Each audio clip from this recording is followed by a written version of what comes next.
Hey guys, my name is Matimi0 and welcome to my show where we talk about gaming news, I give my opinion on said news, and then we have a riveting discussion down below in the comment section about it.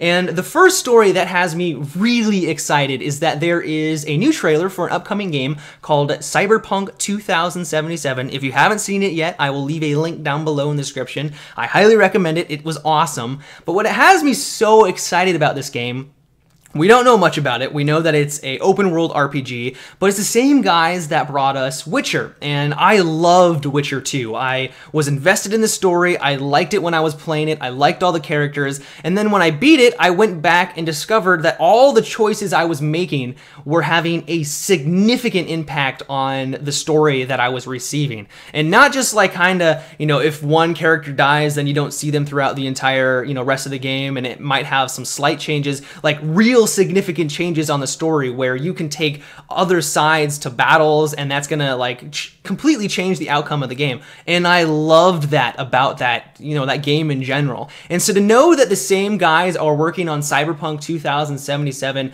gets me very excited. The trailer also gives us a brief glimpse into the world of Cyberpunk 2077. There is a girl that looks like she's getting shot at by some sort of police task force or something along those lines. Bullets are ricocheting off her, they're exploding on impact, and initially I thought that she was some sort of robot or something along those lines, but apparently she's human. But by 2077, technology has advanced to the point where we have synthetic skin, which apparently makes you bulletproof. We're putting machines into her body, and the reason why this police, or what I think is a police task force, is shooting at her is because she went crazy and she killed a bunch of people.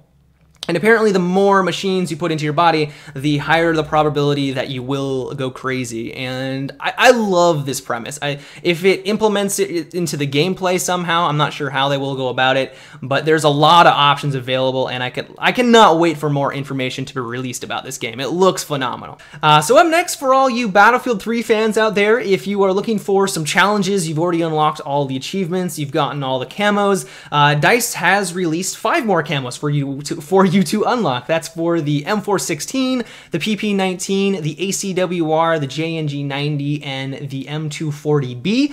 I'm glad that they've done this. I'm not really inclined to unlock them myself. I just know that a lot of people out there like that kind of stuff. They like the challenge of it. They like to get new camos, kind of mix things up on their weapons, and so I think that's a good thing. It also kind of gives the game a little bit more longevity. So if you are into that, then that is available. I'm also glad that they've given it to weapons that are popular. So far, DICE seems to only give new camos to guns that are kind of obscure and that no one really uses or likes. I'm not really sure why they do that. They also do that for achievements too, which I kind of understand because they want people to use kind of weird and obscure weapons.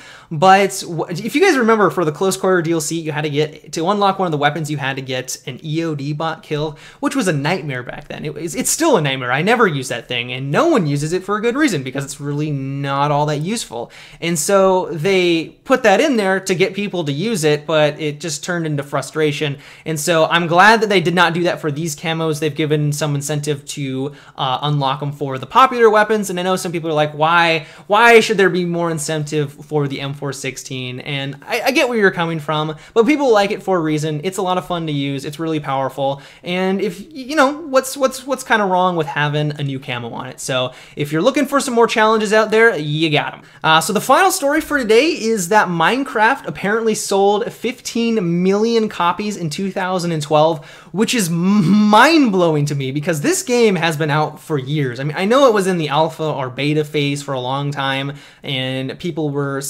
still buying that game a lot back then, but people have been making YouTube videos on this for years. It's been out for a year. I mean, it's really impressive that in 2012, this game is still kicking and it's selling millions and millions of copies. I mean, if you compare this to really any other major game out there, any, Call of Duty, Battlefield 3, I mean, they sell a lot in the first couple of months and then it kind of trickles in after that. but to continue to sell year after year millions of copies is a feat that not a lot of games or really anything out there on the market can claim. So hats off to Minecraft. They've done an amazing job, and you know, I'm sure it's going to continue to sell millions in the future. So those are all the stories I'm going to be talking about today. I hope you enjoyed. Let me know what you thought about these 3 topics by leaving a comment down below. I will be joining you down there in the comment section to kind of chat with you guys. But until next time, have a good one and take it easy.